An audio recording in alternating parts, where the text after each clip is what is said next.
So it's just turned 2025 and you've decided that this is the year that you're going to learn to draw, but at the same time, you don't really know how to draw or where to even start. So today I'm going to break apart everything that I would do if I was a complete beginner in order to level up my drawings as fast as possible. So let's dive straight into it.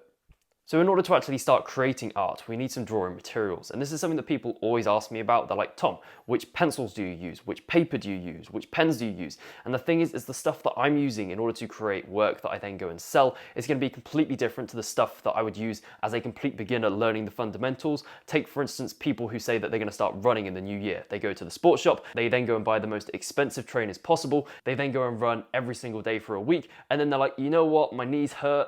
Running just isn't for me. And then they put those trainers aside in the wardrobe and they never see the light of day again. And this is the exact same thing with expensive drawing materials. It's like if you're a complete beginner and you buy them, you'll use them, but then you won't have the fundamental techniques in order to get the most out of them. So you'll then be like, okay, so I can't even draw well with the expensive stuff. So I guess drawing just isn't for me. And then you put those pencils into a drawer and they too never see the light of day again. So the exact materials I'd recommend for a complete beginner is a pencil, a piece of paper, a pen, and a really cheap set of colored pencils. This can literally be Crayolas. As long as they can make a colored mark on a piece of paper, they'll do the job. So now you're armed with your fundamental drawing materials, I'd recommend going over to YouTube and looking up simple cartoon drawing tutorials, and you're going to want to do loads of these. And I know what you're thinking, I don't want to draw cartoons, I want to do realistic, cool stuff that blows people's minds. And the thing is, that will come because when I first started to draw, I literally did just this. I did loads and loads of simple cartoon tutorials because not only are you practicing your referencing muscle, but you also have someone on the video showing you exactly what to do so you can follow along with them. It makes it super simple.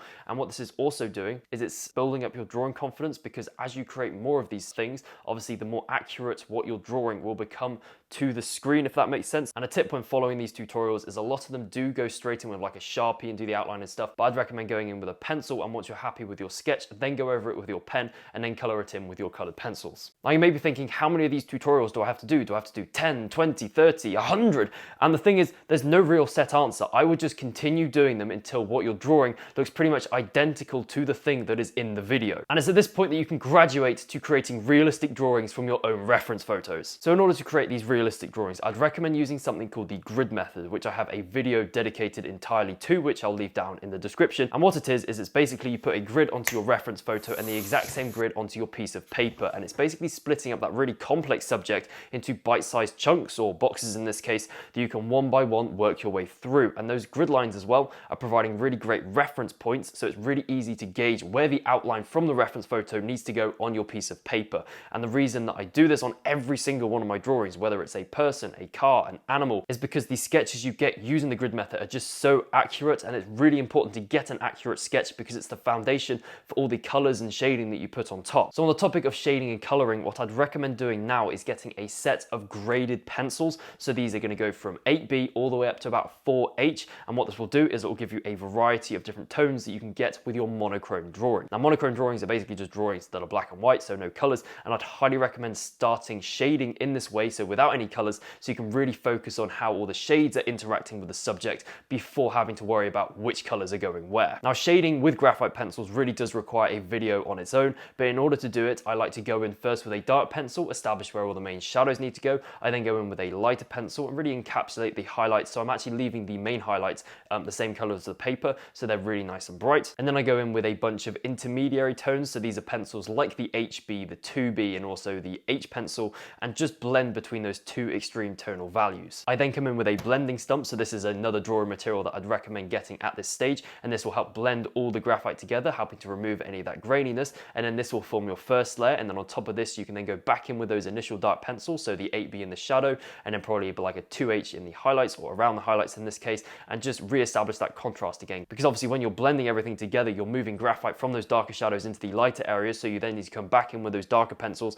and then put that dark graphite back in the shadows to increase the contrast or make them dark again, so that your drawings continue to pop. Now obviously that was a very vague and quick look at shading, so it does require a video on its own, but I would highly recommend as well that if you are struggling with shading, just to work on like very basic shapes, so like cubes, cylinders, and spheres and stuff, just to get a really good understanding of how shadows interact with the basic shapes. Now if you've made it this far into the video, you clearly want to level up your realistic drawings, which is why I want to invite you into my free drawing community called the Drawing Guild, which also has a completely free drawing course that I've put together that that covers everything I've told you about today. So using the grid method, markers, colored pencils, graphite pencils, and there's also a community of loads of amazing pencil artists that you can share your work with and get feedback and support. And there's also weekly live drawing sessions with myself where you can ask me any questions you may have when it comes to creating realistic drawings. And this is all completely for free, and you can join this community using the link down below. So yeah, I look forward to seeing you inside, and let's get straight back to the video. So at this point, you may have done quite a few monochrome graphite pencil drawings, and you may be looking to start to do colored drawings.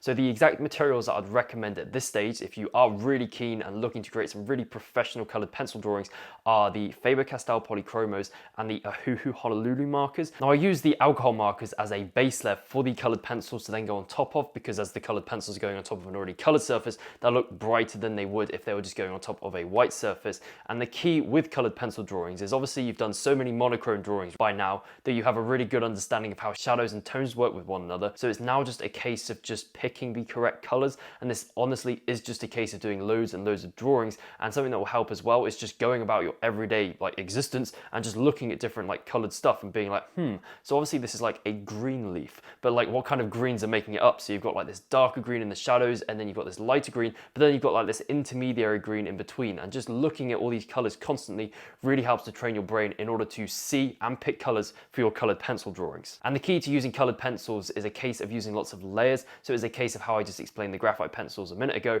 but basically you want to go in with the darkest color and jot in where the shadows need to go, and then the lightest color and then just jot in where the highlights need to go. And then you're going to use the intermediary colors. So intermediaries are they're not quite as dark as the darkest colors, but then they're not quite as light as the lightest colors, and then just use this color in between those two extreme color values, if that makes sense. And then you're basically going to go over that entire area with a lighter color and blend it all together. But again, you've gone over a darker color with a lighter color, so that's going to lighten that darker color. So you then need to go back in with that darker color to make it darker again and bring up that contrast to ensure that your drawing pops. And it is a case with each layer that you can gradually pick up on more and more details. And obviously with each layer, as you pick up more and more details, the complexity of the image will gradually increase. And it's these small details that all join together to create this really nice complex image. So we've covered a lot of drawing fundamentally stuff, but one thing I do want to talk about is the fact that the more you draw isn't necessarily the better you'll get, because if you're doing drawings and then you're constantly making the same mistakes over and over and over again, then yeah, you just will stay the same and you'll plateau. Because what you need to be doing is doing a drawing, taking something you like from it, taking it to your next one, but then taking something you don't like, altering it slightly, and then taking that to your next one. Now, this may not improve it, but at least you changed something and it could have improved it. And then over time, these little incremental improvements will gradually help you level up your drawing ability. Now, I have done a lot of waffling in this video, but I really hope you found something in it helpful and you can use it in order to start creating and leveling up your drawings during 2025. And if you have enjoyed this video, be sure to hit that subscribe button, and I'll see you in the next video. We should appear somewhat on screen around about now. I'll see you over there.